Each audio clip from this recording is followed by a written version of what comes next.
Hey there. Welcome. Welcome, Ruben. Thank you. Tonight we are reviewing the movie Stand and Deliver.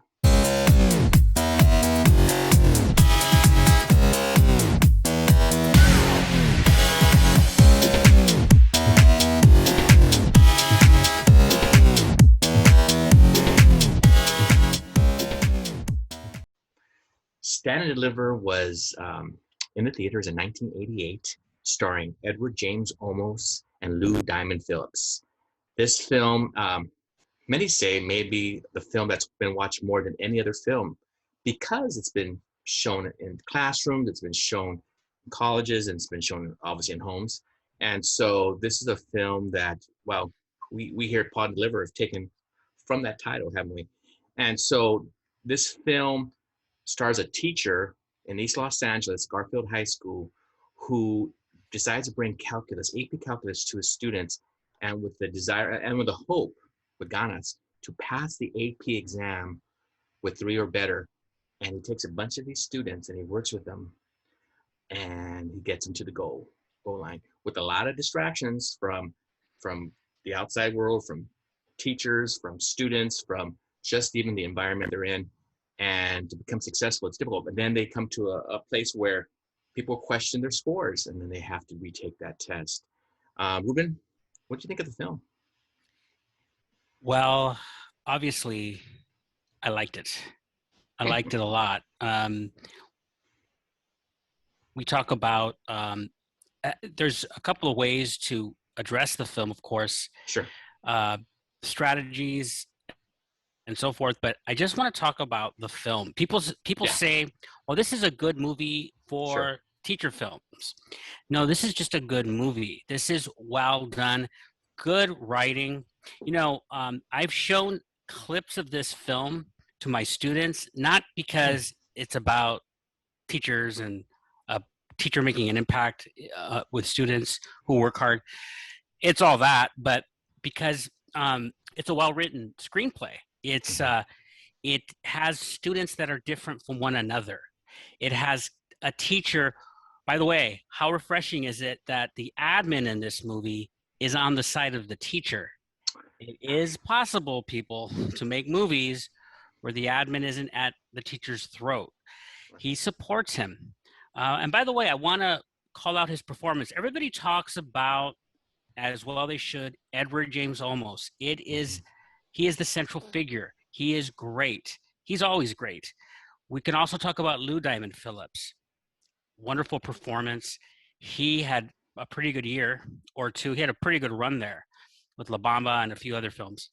But the principal who recently died, his name was Carmen Argenziano. Judging from the name, he might not have been Latino. He might have been Italian, but I could be wrong. He delivered a really credible performance as an admin who decides to back his teacher in the face of a cheating scandal. But his performance is good. A lot of the performances, not all of them. Can I just say one thing? Can I just share one thing regarding that principal was in real life really supportive as well? But to keep going, I'm sorry. And it's good to know that. So before we get into the teaching strategies and the authenticity, if we need to,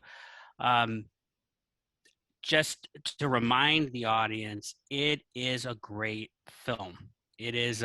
If that movie was released today, it would win hands down best film of the year. Yeah, I think you might be right. It would win every crowd. It would win everybody.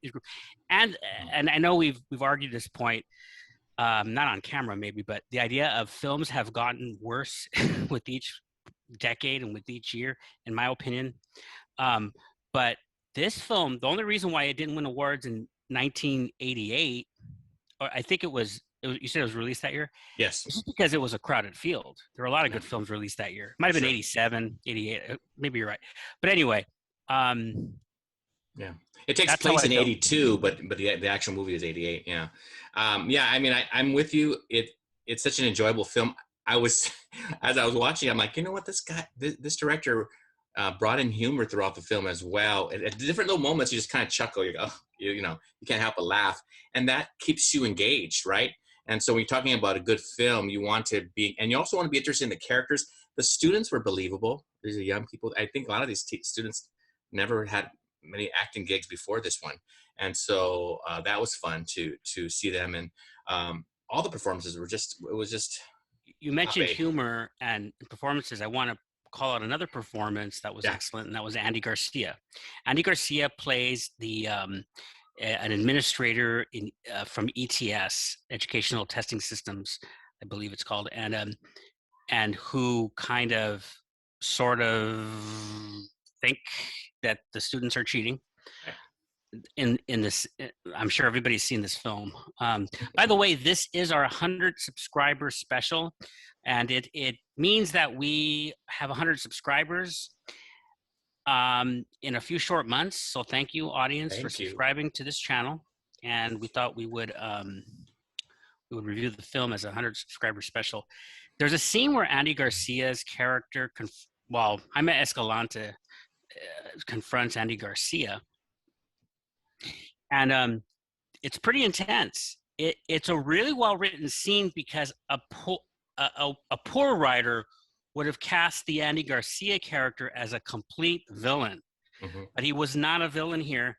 He was saying, look, this is not meant as a slight to your kids or to you. This is not an offense to you. We just need to look at these irregularities, possibly. As we know, they weren't cheating, but and it's nice. It's a well-written scene, and at the end of the scene, after all this tension, Jaime Escalante gives a line that's really funny, but serious, but funny. I know it's written for a laugh, but really well done scene, as there are many in this film. Right, and I think that if we could go into the strategies and authenticity. Maybe hit the strategies first, because I think there is both in this film. Sometimes we kind of grasp that there is authenticity, something that we want to talk about here, but I think we do. But for sure, strategies, I just love, for any teacher, to look at Jaime Escalante and how he interacted with the students. This is a man from Bolivia, right, who had the heavy accent, but even before his dying days, he was a believer in speaking English in the classroom, and he struggled to learn the language when he first came to this country. And so the strategies he used a little realia. I mean, you saw the scene where he's placing apples on every desk and asking the students to see what fraction was taken out of the apple. Was it half apple gone, quarter of the apple? And the students were kind of like thinking, what's going on here?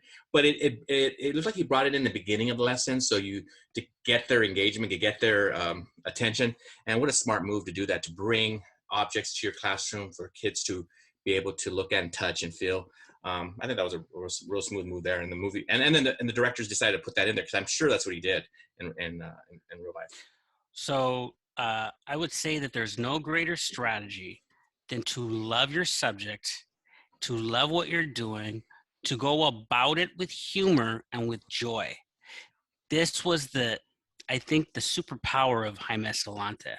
He really loved the subject. If you do not love the subject, I don't know what strategy you're going to use, because you're going to naturally gravitate to effective strategies. So that scene you mentioned, he was in the apron. Yeah. He wore the chef's like a McDonald's hat, the fast food cap, whatever you want to call it. Yeah. And he had the butcher knife. He was fully done because he believed in himself. That confidence, that respect for the students, to be willing to go the full nine.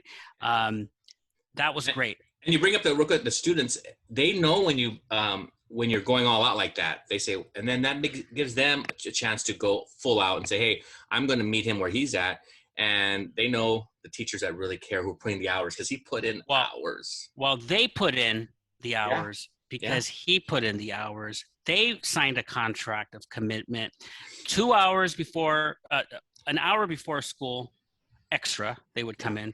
2 hours afterward, because calculus is no joke. The AP calculus test is serious business. So here's my requirement. Will you be committed to it? Yes, they committed to it because they felt the love from him. He did make mistakes. He wasn't a saint. Notice the difference. I hate to.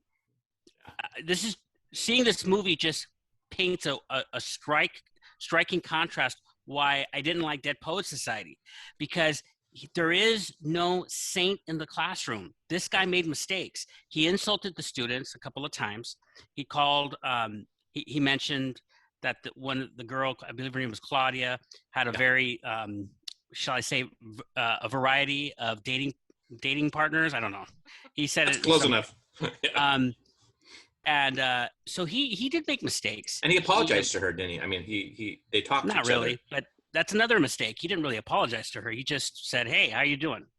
Yeah. You know, when you have a guy like Jaime Escalante, he's so part of his effectiveness, part of his downfall maybe, but part of the effectiveness is his ego. Yeah. He has a very healthy ego, and he is a train. He will keep going.